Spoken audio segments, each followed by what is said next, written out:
the right to be rich. Whatever may be said in praise of poverty, the fact remains that it is not possible to live a really complete or successful life unless one is rich.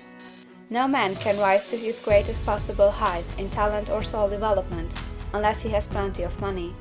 For to unfold the soul and to develop talent, he must have many things to use, and he cannot have these things unless he has money to buy them with.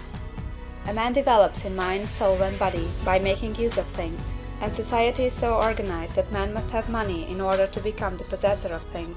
Therefore, the basis of all advancement for man must be the science of getting rich. The object of all life is development, and everything that lives has an inalienable right to all the development it is capable of attaining. Man's right to life means his right to have the free and unrestricted use of all the things which may be necessary to his fullest mental, spiritual, and physical unfoldment, or, in other words, his right to be rich. In this book, I shall not speak of riches in a figurative way. To be really rich does not mean to be satisfied or contented with a little. No man ought to be satisfied with a little if he is capable of using and enjoying more. The purpose of nature is the advancement and unfoldment of life, and every man should have all that can contribute to the power, elegance, beauty, and richness of life. To be content with less is sinful. The man who owns all he wants for the living of all the life he is capable of living is rich, and no man who has not plenty of money can have all he wants. Life has advanced so far, and become so complex, that even the most ordinary man or woman requires a great amount of wealth in order to live in a manner that even approaches completeness. Every person naturally wants to become all that they are capable of becoming. This desire to realize innate possibilities is inherent in human nature. We cannot help wanting to be all that we can be. Success in life is becoming what you want to be. You can become what you want to be only by making use of things, and you can have the free use of things only as you become rich enough to buy them. To understand the science of getting rich is therefore the most essential of all knowledge. There is nothing wrong in wanting to get rich. The desire for riches is really the desire for a richer, fuller, and more abundant life, and that desire is praiseworthy. The man who does not desire to live more abundantly is abnormal, and so the man who does not desire to have money enough to buy all he wants is abnormal. There are three motives for which we live. We live for the body, we live for the mind, we live for the soul. No one of these is better or holier than the other.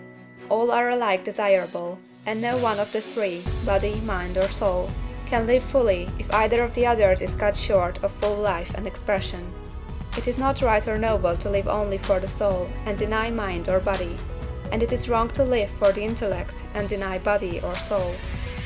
We are all acquainted with the loathsome consequences of living for the body and denying both mind and soul, and we can see that real life means the complete expression of all that man can give forth through body, mind, and soul.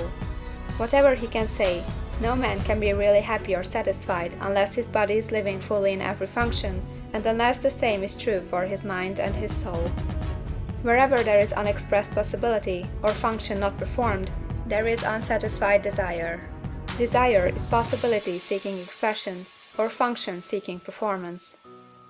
Man cannot live fully in body without good food, comfortable clothing, and warm shelter, and without freedom from excessive toil.